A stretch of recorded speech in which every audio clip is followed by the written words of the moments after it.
Hey everyone, welcome to the green room, where it is quite literally green.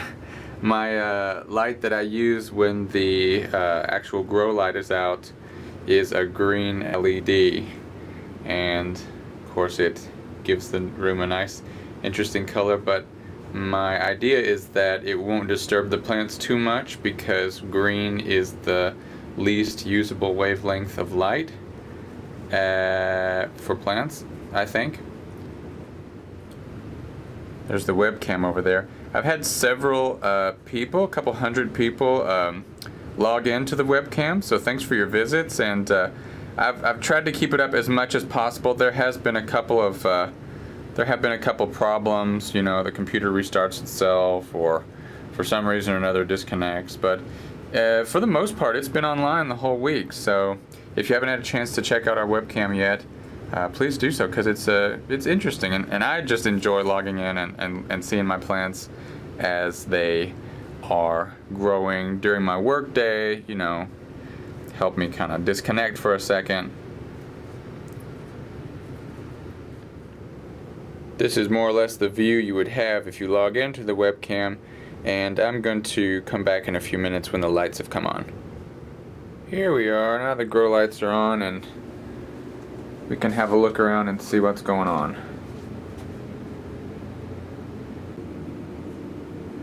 I wanted to show you this slipper orchid, and it has a case of rot. This is the brown rot, also known as Erwinia. And you know, if you read online, everything says if your plant has rot, you've got to divide it, you've got to break pieces off of it and get rid of the rot part, or it's going to kill your whole plant. And I actually have had to deal with this before, and I did actually take a piece of the plant off and separate it, so that if the rot continued to spread on the other plant, that this part would be safe at least. But it's been interesting because as the rot has kind of progressed on this plant, it actually has stopped. Like, it got to a certain point and then it stopped, and then a new growth has started to pop out of the old rotted growth. So I thought that was kind of interesting. The rot started when I took the plant outside, so maybe it was the temperature change. It went from like cool indoor temperatures to hot, humid, sweltering outdoor temperatures, and you know, within a couple weeks of going outside, it started rotting. So I'm guessing if, you know, maybe if the plant is returned to normal conditions and watched carefully, maybe it's possible for these plants to fight rot or to overcome it without any surgery.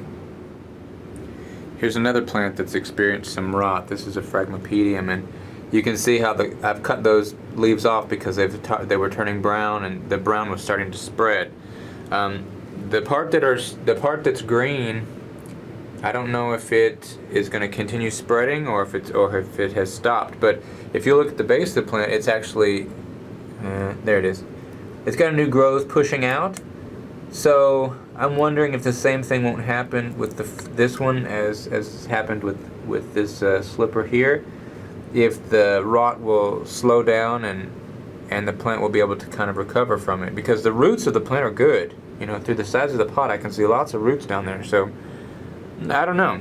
I'm just gonna let them do their thing, and maybe it's not a good idea, but the only way I'm gonna find out is by trying it. Here's Lovely Elizabeth, and we're starting to be able to see some color in her spike and in the flowers that are developing, and that's just getting really exciting. The webcam is set up so that you can actually see this plant. It's kind of at a distance, but you can still see it, and you'll be able to log in every day and see how the flowers are progressing. This little Catasetum type keeps shedding leaves, you know, one after another, but now you can actually see the spikes poking out. Down there, there's one, and there are several actually. Oh, it's too blurry, but yeah, there are 6. There's another one down there. There's one over there.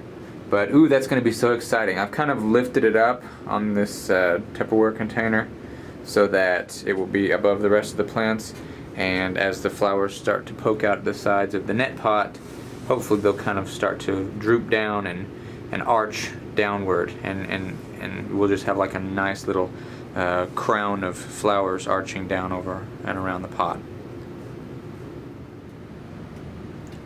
Bulbophyllum rufinum is still looking nice, but I would imagine that it's not long for this world. These flowers don't tend to last very long, and it's been in bloom for over a week.